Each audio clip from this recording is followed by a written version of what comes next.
Capítulo 8.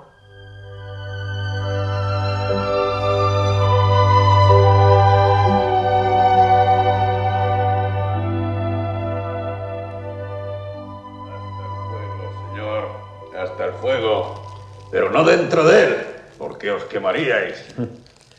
Sentaos aquí. En un periquete os sentiréis otro hombre. ¿Qué deseáis tomar? Y no es deseo de vender, sino de agradar. Que una buena bebida caliente resucita a un muerto. Y cara de muerto tenéis, por vida mía. Si dejaras de hablar, marido, podría el señor viajero pedir lo que le placiera. Trae aquel almohadón y ponlo en su espalda, mujer. Sentaos con cuidado, que al doblar el cuerpo, las piernas pueden daros un buen susto. Cuidado. Ah, sí, el almohadón, mujer. Y ahora, señor, pedid por esa boca, que aquí estamos la ventera y los venteros para complaceros en cualquier extremo. No deseo nada más que una cama para reposar unas horas, algo de comer y beber, y luego caballos de refresco para poder continuar mi viaje lo más pronto posible. ¿Seguir viaje? Eso es imposible, señor. Tiene que ser. Dentro de un par de horas estaremos bloqueados por la nieve, señor. Y así nos quedaremos unos días, hasta que el tiempo mejore y puedan venir del pueblo a limpiar la carretera de nieve, porque... Yo tengo que seguir mi viaje. Por mi parte estoy dispuesto, señor. ¿Qué habláis ahí, mayoral? ¿Seguir con este tiempo? Créame, señor, no lo haga usted.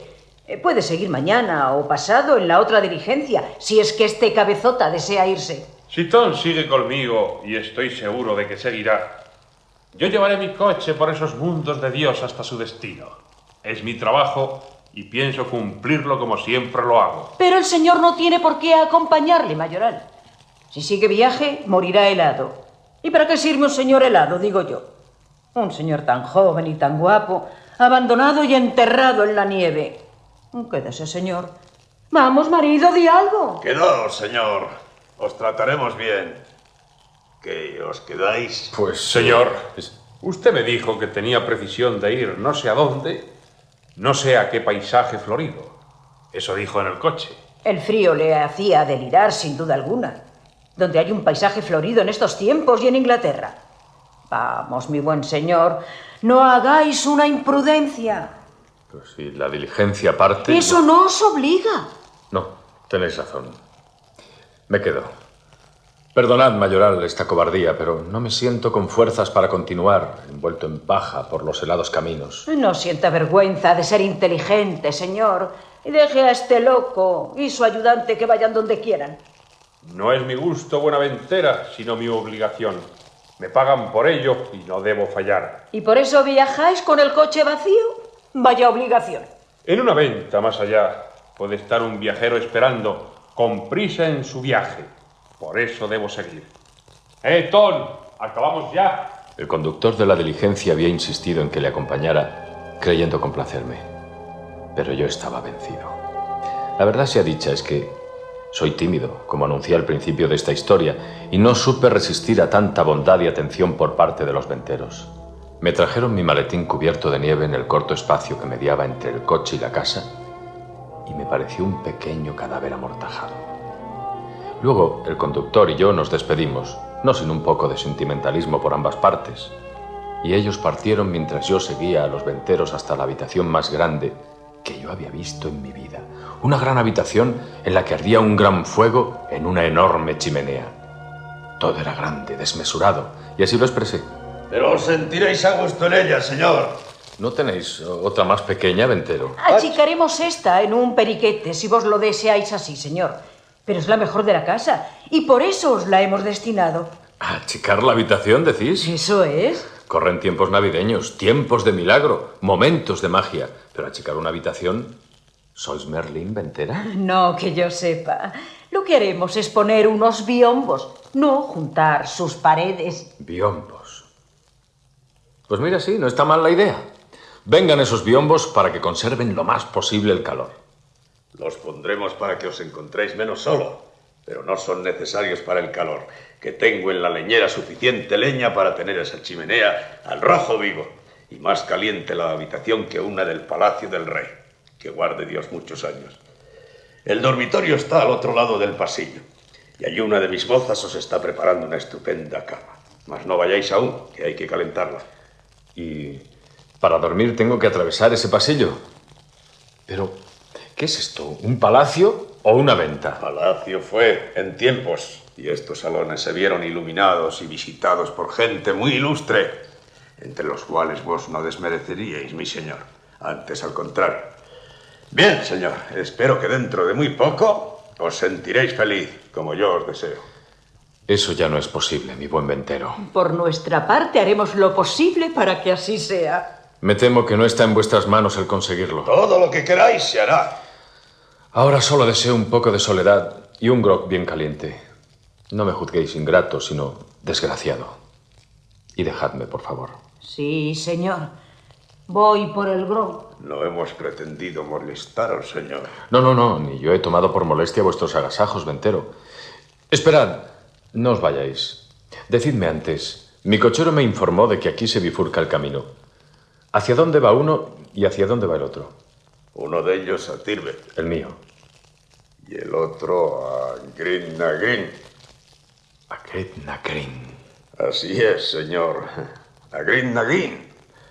Al lugar del que gustan las parejas que no ven sus amores muy aceptados por sus familias y buscan a la desesperada un lugar donde consolidarlos ante Dios fácilmente, para que ya más tarde el hecho consumado sea aceptado por los suyos.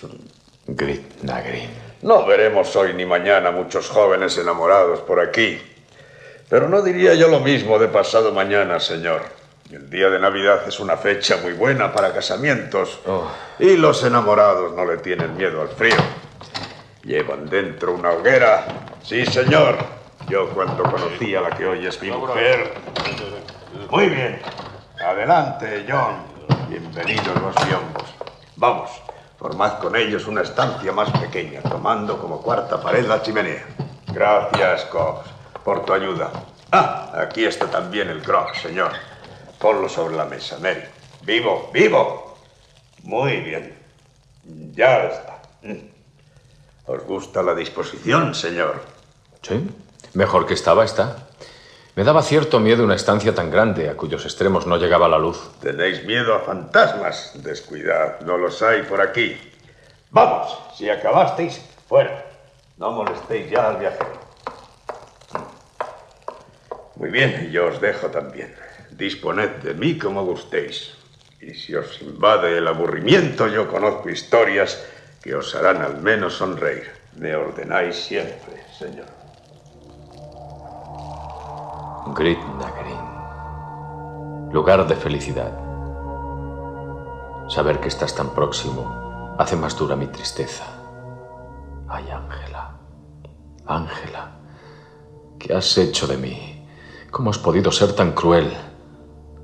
Dejar que yo te contara mis ansias, aceptar mi amor, prometerte a mí ante tu padre, cuando tu corazón era de otro. Dios de los cielos, ¿no será posible olvidarla? Tengo que olvidar.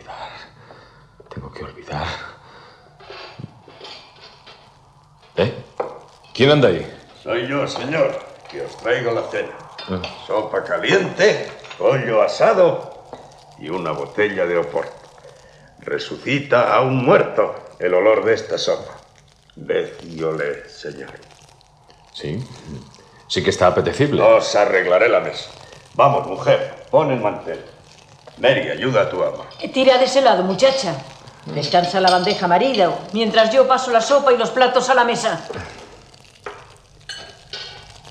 Quiero salir mañana temprano en la diligencia, así que, por favor, despiértenme a las 8 y ténganme la cuenta preparada. ¿Y si la diligencia no pasa? Podré alquilar un carruaje, ¿no es así? Podría ser, sí. Pues tenedlo en previsión. Con 2 o 4 caballos, si es mejor. Y ahora voy a dar cuenta de este humeante tazón de sopa que adivino está hecha por vuestras manos, ventera. Ella la ha hecho, sí. Y a la redonda no hay en 100 leguas quien lo haga mejor. Tomadla con confianza. Os gustará. Me dejaron solo para que lo hiciera, lo cual, a pesar de haberlo pedido un poco antes, no les agradecí. Porque al encontrarme ya confortado y en soledad, amargos pensamientos tomaron posesión de mí. Luego de cenar me trasladé a la alcoba para acostarme. Pasé la noche en continuas pesadillas y sobresaltado sueño. Pero la noche pasó Y llegó un nuevo día. Mucho peor en cuanto al clima que el anterior.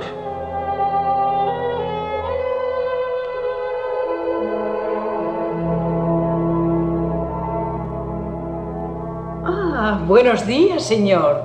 ¿Cómo no habéis llamado al despertaros? Os hubiéramos servido el desayuno en vuestra alcoba. Prefiero desayunar aquí, si no os importa. Al contrario, señor. Al contrario. Celebro veros tan animado. Además, quiero salir enseguida. ¿Cuándo llega la diligencia? La diligencia no llegará, señor. Acaban de decírmelo. Ha nevado toda la noche. Nieva y no parece que lo va a dejar. Nada ni nadie puede salir de este lugar perdido entre los pantanos ni llegar hasta aquí hasta que los del pueblo no despejen la carretera. ¿Y lo harán? Sí, pero no sabemos cuándo. No os preocupéis, señor. Si no os corre prisa el viaje, ¿en qué lugar vais a estar mejor en víspera de Navidad? ¿O preferís pasar el santo día entre la nieve, vivo o tal vez muerto? ¿Es hoy la víspera de Navidad? Hasta que den las 12 de la noche, señor. Aquí traigo su desayuno, señor. Desayuné y me refugié luego en el salón de la gran chimenea. Era más enorme a la luz del día de lo que me había parecido la noche anterior. 5 grandes ventanales daban a la fachada de la casa y por ellos no entraba más que frío y la helada visión de la nieve cayendo. Evitando el frío y la contemplación de la nieve, me refugié entre los biombos, sintiéndome muy triste y muy solo en aquella mañana, víspera de la Navidad. Dormité un poco y pensé mucho en mis tristezas. Sueño y pensamientos fueron interrumpidos por el ventero que me traía obsequioso una copa de buen jerez. Aquí tenéis, señor. ¿No me traéis ninguna novedad? Sobre lo de salir de aquí, tomáoslo con calma, señor. Ni en 1 ni en 2 días. Tal vez en 3. Después de la comida, paseé por el patio bajo un celaje que amenazaba una nevada, al menos tan importante como la del día anterior. Y más tarde, llegando ya la noche, que llamaban todos los cristianos buena, me senté junto al hogar en compañía del ventero. Y hablamos de unas cosas y otras hasta que la conversación recayó en algo interesante, provocado por una pregunta del ventero. En las posadas, ¿conocéis muchas posadas, señor? Algunas. He viajado bastante. Os envidio. Tenemos también aquí en la casa a Cox, un viajero incansable que ya se cansó. Ahora limpia a los viajeros los zapatos y las botas. Ved las vuestras y no, que como un espejo están. Ya me di cuenta esta mañana al ponérmelas. Si me lo permitís, voy a decirle a mi mujer que estoy con vos. Sería el último lugar en que me buscaría de necesitarme, pues como le dijisteis que queríais estar solo... Sí, os pedí soledad, pero ya no la deseo. Porque la soledad me trae amargos pensamientos y yo no deseo pensar en absoluto. En absoluto deseo pensar. Hay un medio muy bueno para evitarlo, señor, que me enseñó mi padre. ¿Qué medio es ese? Pues veréis. Cuando no se quiere pensar en una cosa determinada, como parece que os ocurre a vos, hay que tomar otro tema entre el pensamiento y la boca y darle vueltas y vueltas. ¿Otro tema? Eso es. Por ejemplo, las ventas. ¿No habéis dicho que en vuestros viajes habéis visitado muchas? Pues repasad vuestras rutas, pensad en esas posadas, hablad de ellas y os distraeréis. Seguro estoy de que en todas o en muchas de ellas al menos os sucedieron cosas dignas de ser recordadas. Sí, es posible. Pero ayudadme a ello. Conversando surgen mejor los recuerdos, como las cerezas de un cesto enredados entre sí. En un instante estoy de vuelta. Voy a avisar a la mujer y a traer un par de grogs calientes. El alcohol bien administrado despeja las ideas. Vuelvo, señor. Esperadme un instante. Un grog. La compañía de un humilde ventero. Eso era lo que tenía en la víspera de Navidad. Nada más que eso. En lugar de la velada que yo había soñado pasar al lado de mi prometida, besándola bajo el arco de muérdago, ante la benévola sonrisa de mi futuro padre y la pícara de mi prima Emelina. ¿Y qué tenía a cambio de tanta felicidad? Una venta perdida entre 2 caminos, que un día fuera palacio y que no era ya más que un montón de ruinas, y un poco de charla para matar el tiempo. Aquí está la bebida y la humilde compañía de vuestro servidor, señor viajero. Sentaos a mi lado. Me honráis con ella. ¿Qué? ¿Habéis pensado en lo que os dije, señor? Las posadas. Eso es. Hablemos de ellas. Sí, pero perdonadme antes una indiscreción. ¿Tenéis familia que se pueda inquietar por vos, señor? No. Ni padre ni madre. Una familia me esperaba para convertirme en uno de sus miembros antes de venir a esta venta. Ahora ya no la tengo, ni nadie me espera. Ibais a reuniros con esa familia. Al contrario, mi buen ventero. Huía de ella. Y dejemos esto, por favor. Hablemos de posadas. Para hacerlo, tengo que retroceder en mi memoria porque mis primeras impresiones de ventas de camino datan de los tiempos de mi cuarto de crianza. Aquellos en que mi vieja nodriza me llevaba en brazos o me sentaba sobre sus rodillas. Así que tomaré esa época como punto de partida. Viajasteis mucho siendo niño, señor. Oh, no, desde luego. Recuerdo aquellos días porque mi nodriza me hablaba de ventas de camino en sus cuentos. Sí, me contaba historia de mesones. Mi nodriza era una mujer amarilla. Así la recuerdo. Amarilla, de cara cetrina, ojos de pez, nariz aquilina y verde vestido. Así la recuerdo narrando la lúgubre historia de un ventero.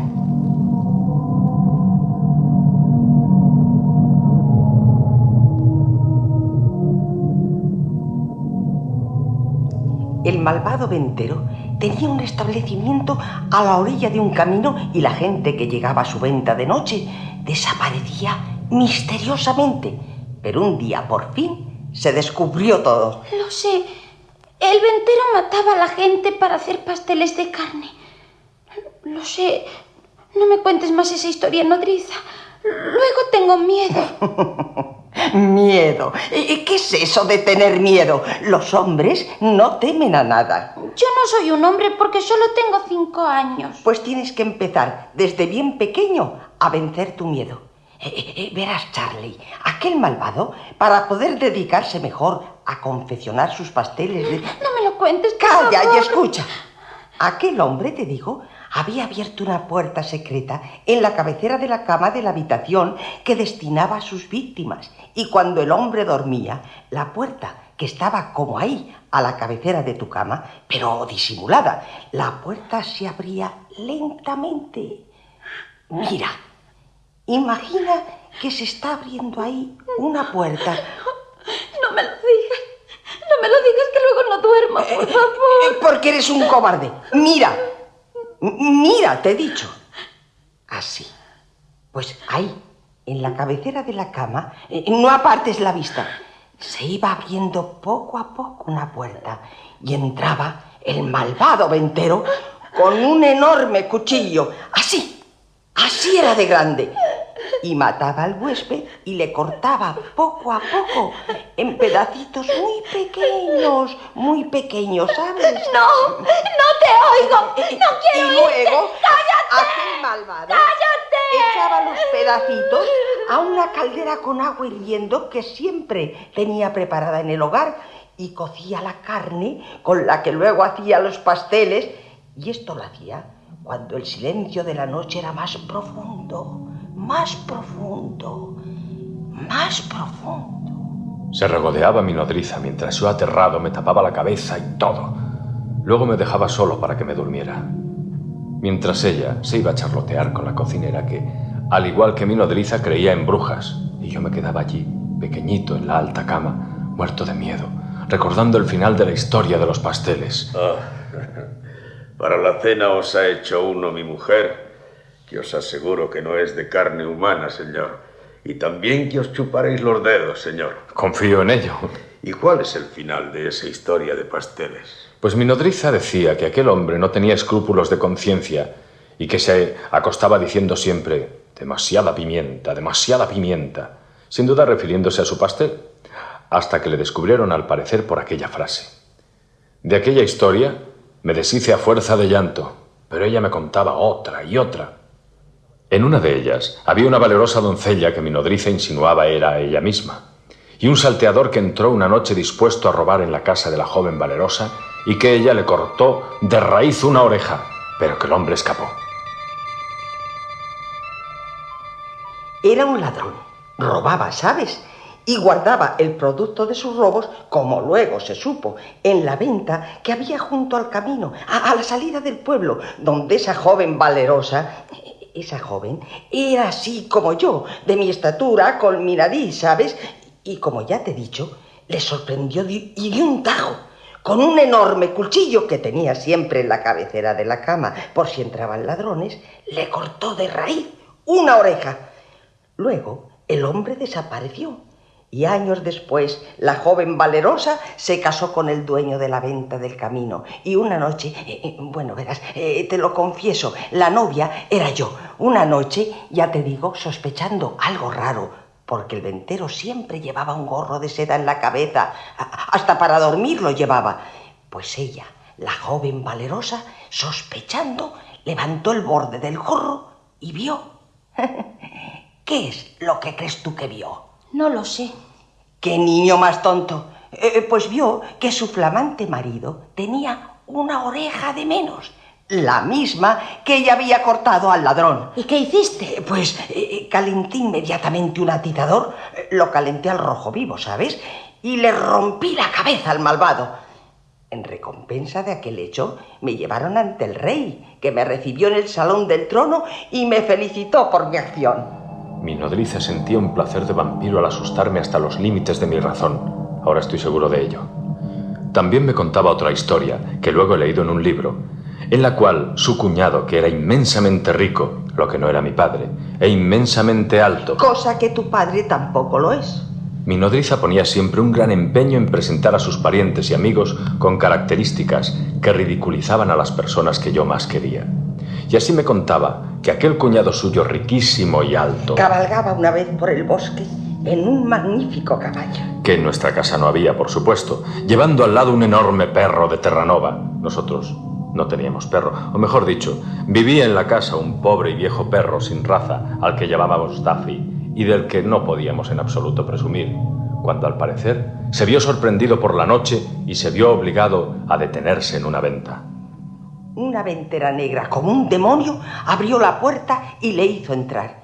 Y estaba mi cuñado guapo, porque era muy guapo, cenando cuando un loro que en la sala de la venta había empezó a gritar: ¡Sácale, sácale, limpiala, sácale! Siguió cenando mi cuñado y el loro repitió 2 veces más la frase. A la tercera vez, uno de los que estaban en la estancia, que por cierto era negro... ¿Negro? 3 negros había en la habitación, y uno de ellos cogió al loro y le retorció el pescuezo. Sí, eso hizo, y añadió que pensaba comérselo al día siguiente y en salsa. Mi cuñado, como era muy valiente, cenó tranquilo y se acostó, aunque se sentía algo molesto porque le habían encerrado el perro en el establo con la excusa de que no podía estar dentro de la casa. Pero el perro de mi cuñado, que era muy listo, mucho más que el pobre Buffy, se coló en la casa y entró en el dormitorio de su amo. En un rincón había un montón de paja. ¿Y qué crees tú, Charlie, que encontró bajo la paja aquel perro tan listo? ¿Un muerto? No, tela manchada de sangre. Y cuando el perro listo de mi guapo cuñado encontró aquella tela, gruñó, y mi cuñado saltó de la cama para ver también lo que había inquietado a su perro. Y no pudo verlo, porque en aquel momento se apagó la luz. No, por favor, la luz no. Se apagó la luz. Y los 3 negros armados entraron en la alcoba con muy malas intenciones, como podrás suponer. Y entonces... No recuerdo el final de la historia, porque supongo que al llegar a este punto de la narración debí experimentar tal terror que aún me dura. Y que me asaltan mis viajes al ver una venta. Oh, espero que si sentisteis temor al ver la del acebo ya habréis perdido ese temor.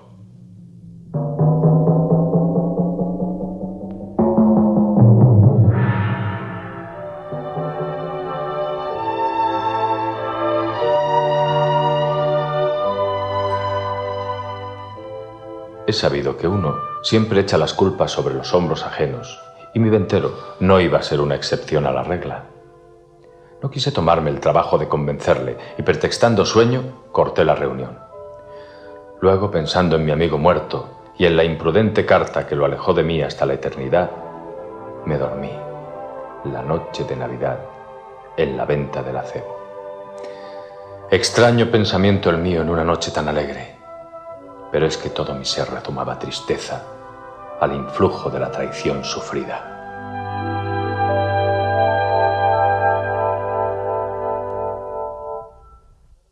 Escucharon ustedes el capítulo correspondiente al día de hoy de Cuentos de Navidad, de Charles Dickens, en adaptación para la radio de Margaret Roy.